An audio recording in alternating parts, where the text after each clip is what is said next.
नमस्कार मेरे साथियों, स्वागत है आप सभी का आपके अपने YouTube channel Sarvodaya online classes में। दोस्तों, आप सभी को पता है कि कल आपका पॉलिटिकल साइंस का एग्ज़ाम है, तो उसी एग्ज़ाम को लेकर के हम आपके सामने कुछ महत्वपूर्ण प्रश्नों को लेकर के आए हैं। साथ ही अगर आपके कोई आसपास में भाई बहन 9th 10th 11 12th में पढ़ते होंगे, तो उनका भी सारे विषयों का वीडियो हमारे चैनल पर मिल जाएगा।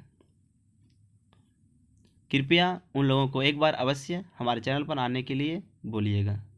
चलिए क्वेश्चन को शुरू करते हैं। तो मेरा पहला क्वेश्चन है, गुटनिरपेक्ष आंदोलन की स्थापना कब हुई थी? तो ये हुई थी 1961 में। आपको पता होना चाहिए कि गुटनिरपेक्ष आंदोलन की जो पहली बैठक होती है वो होती है बेलग्रेड में, और इसमें 25 देश भाग लेते हैं। मेरा अगला क्वेश्चन है, बगदाद समझौते का दूसरा नाम क्या है? तो इसका दूसरा नाम है सेंटो। मेरा सवाल आगे है, शीत युद्ध कैसी लड़ाई थी? तो शीत युद्ध जो है सो केवल विचारधारा की लड़ाई थी, जिसमें एक आपका देश था यूएसए जिसको बोलते हैं अमेरिका, और एक था आपका यूएसएसआर जिसको बोलते हैं सोवियत संघ, और दोनों के बीच अपनी अपनी विचारधारा की लड़ाई थी, जिसमें यूएसए की विचारधारा था पूंजीवादी और इसकी विचारधारा थी साम्यवादी। आगे बढ़ते हैं, सवाल आगे है, गुटनिरपेक्ष आंदोलन की 14वीं बैठक कहाँ हुई थी? तो ये हुआ था आपका हवाना में। आगे है, सोवियत संघ के विघटन का क्या परिणाम हुआ? तो दूसरी दुनिया का अंत हो गया। आपको मालूम होना चाहिए कि सोवियत संघ का विघटन 1991 में हुआ, और सोवियत संघ में कुल 15 देश शामिल थे। एक और क्वेश्चन बनता है कि सोवियत संघ के अंतिम राष्ट्रपति कौन थे? तो ये थे आपके मिखाइल गोर्बाचोव, याद रखिएगा। सवाल आगे है कि संयुक्त राष्ट्र का मुख्यालय कहाँ है? तो ये है आपका न्यूयॉर्क में। आगे सवाल है, यूरोपीय संघ की स्थापना कब हुई? तो 1993 में। और यूरोप की आर्थिक समुदाय की स्थापना तो 1957 में। आगे आपका, चीन विश्व व्यापार संगठन में कब शामिल हुआ? तो 2001 में। सवाल आपका आता है विश्व व्यापार संगठन से, इसका मुख्यालय कहाँ है? जेनेवा में। इसकी स्थापना कब हुई? तो 1995 में, और पहले इसका नाम था GATT GATT, general agreement of trade and tariff. आगे मेरा सवाल है, यूरोपीय संघ की मुद्रा क्या थी? तो इसकी मुद्रा है यूरो। मेरा सवाल आगे है, सार्क का प्रथम सम्मेलन कहाँ हुआ था? इसका प्रथम सम्मेलन जो है सो 8 दिसंबर 1985 को बांग्लादेश के ढाका में हुआ था, याद रखिएगा। कब और कहाँ? कब हुआ था? 8 दिसंबर 1985। कहाँ हुआ था? तो बांग्लादेश के ढाका में। इसका मुख्यालय कहाँ है? तो नेपाल के काठमांडू में। आगे है कि 9/11 की घटना कब हुई थी? तो 11 सितंबर 2001 को।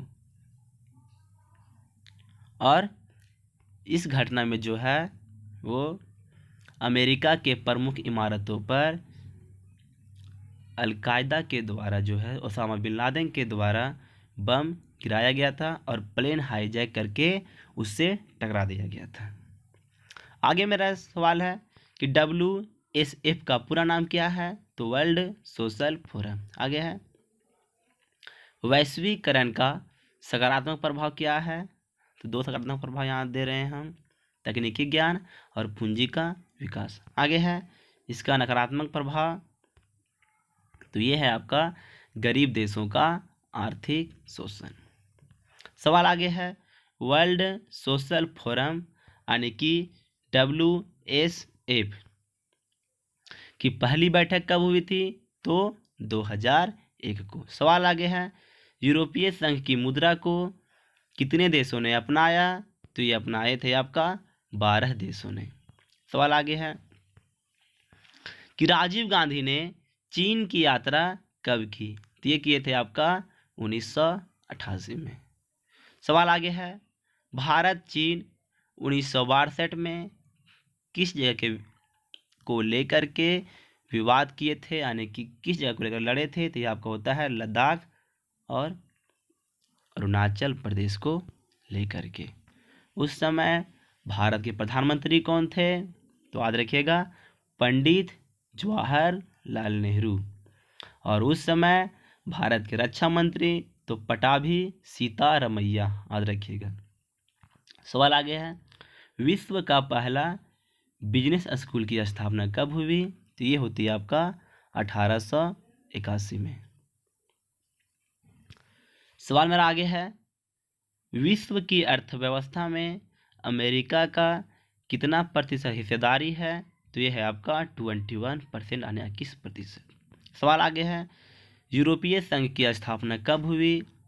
तो वही 1 नवंबर 1993 को, यानी कि 1 नवंबर 1993 को। सवाल आगे है, भारत चीन मित्रता दिवस कब मनाया गया? तो 2006 में। एक सवाल आ रहा होता है कि हिंदी चीनी भाई भाई, लिख देते हैं हिंदी चीनी भाई भाई, यह नारा कब दिया गया था? तो ये दिया गया था 1954 में। उस समय चीन के प्रधानमंत्री चाउ एंड लाई भारत आए थे और भारत में यह नारा दिए थे। सवाल आगे है कि नेशनल कॉन्फ्रेंस पार्टी किस राज्य में सक्रिय है? तो यह है आपका जम्मू कश्मीर में।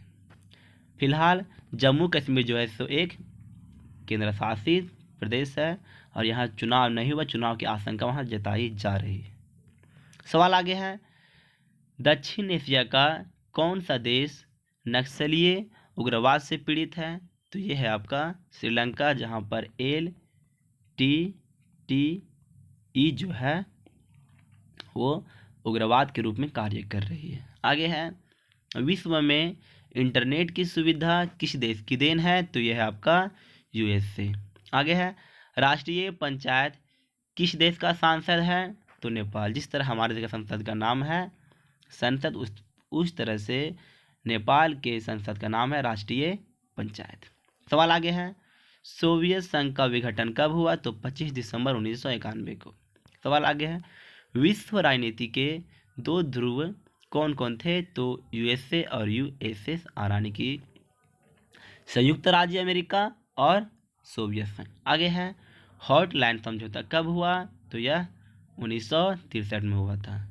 क्वेश्चन नंबर आगे है, संयुक्त राज्य का व्यापार व विकास सम्मेलन कब स्थापित हुआ? तो 1966 को। आगे है, शॉक थेरेपी का मॉडल किस पर लागू होता है? तो यह होता है साम्यवादी व्यवस्था पर। शॉक थेरेपी का अर्थ होता है घात पहुंचाकर उपचार करना, याद रखिएगा। आगे है, निम्न में से कौन सा देश नाटो का सदस्य नहीं है? तो भारत। भारत जो है वो किसी भी गुट में शामिल नहीं हुआ था, नाटो के किसी भी सैनिक गुट का सदस्य है ही नहीं। सवाल आगे है, सार्क का सदस्य नहीं है? तो इंडोनेशिया मेरा सार्क का सदस्य नहीं है। सार्क में जो है कुल आपका 8 देश शामिल है, याद रखिएगा। इसकी पहली बैठक तो बांग्लादेश के ढाका में, इसका मुख्यालय तो आपका नेपाल के काठमांडू में। आगे सवाल, यूरो क्या है? तो यूरोपीय संघ की मुद्रा है। सवाल आगे है, संयुक्त राष्ट्र संघ की स्थापना कब हुई? तो 1945 में। सवाल आगे है, भूमंडलीकरण किस विचारधारा पर टिका है? तो उदारवाद पर। सवाल आगे है, किस वर्ष में विश्व व्यापार संगठन की स्थापना हुई? तो 1995 में। इसके पहले WTO का नाम क्या था? तो general agreement of trade and tariff. WTO की मुख्यालय कहाँ है? तो जेनेवा में, याद रखिएगा। सवाल आगे है, चीन में क्रांति कब हुई थी? तो 1949 में। चीन के राष्ट्रपिता डॉक्टर sun यat-sen, याद रखिएगा। सवाल आगे है, भूमंडलीकरण की शुरुआत किस दशक में हुई? तो 1990 के दशक में। सवाल आगे आता है कि भारत में यह कब आई थी, तो भारत में आई थी 1991 में एलपीजी नीति के तहत। आगे आपका किस देश ने नाटो में अमेरिकी नेतृत्व का विरोध किया, तो ये किए थे आपका फ्रांस। याद रखिएगा, ये थे आपके पॉलिटिकल साइंस के 40 महत्वपूर्ण क्वेश्चन। मिलेंगे अब नेक्स्ट वीडियो में। धन्यवाद।